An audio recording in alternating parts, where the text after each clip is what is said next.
Smoky spring skies ruined more than just a few people's plans this past weekend, and there's more to come. Yeah, for the second year in a row, spring wildfires in Canada are sending smoke across the border into the United States. Meteorologist Matt Gray is tracking that smoke and why we're seeing another fast start to fire season up north.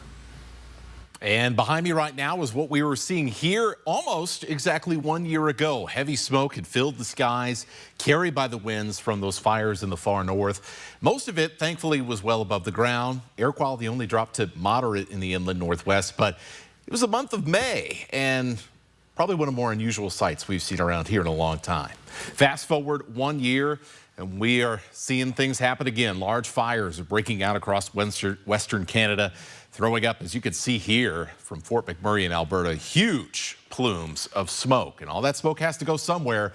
Well, over the weekend, one of these smoke plumes did drift into the United States. Air quality dropped to unhealthy levels in eastern Montana and the Dakotas on Sunday, Minneapolis on Monday, and then on Tuesday, it got all the way down to Kansas City before the smoke started to thin out for good. Now, for the time being, good news is the weather does not look like it's going to bring any of that smoke into the inland northwest. But as long as these fires burn, not that far away from us, really, there's a chance that they'll reach out to us at some point, just like they ended up doing a couple of times last year. Now, speaking of last year, we do have to talk a little bit about why this is all happening once again.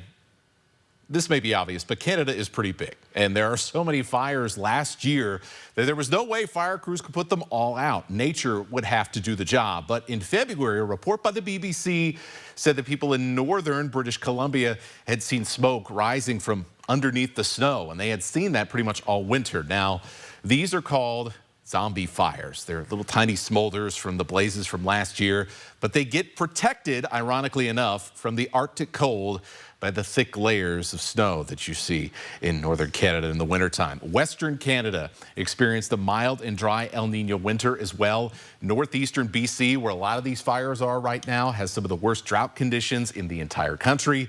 And so any of those zombie fires that survived the winter, well, they're probably much more active right now, along with any new fires that have started. So, bottom line here for the inland northwest, don't get too excited about cool north winds this summer, because it looks like, once again, they may come with a catch this year.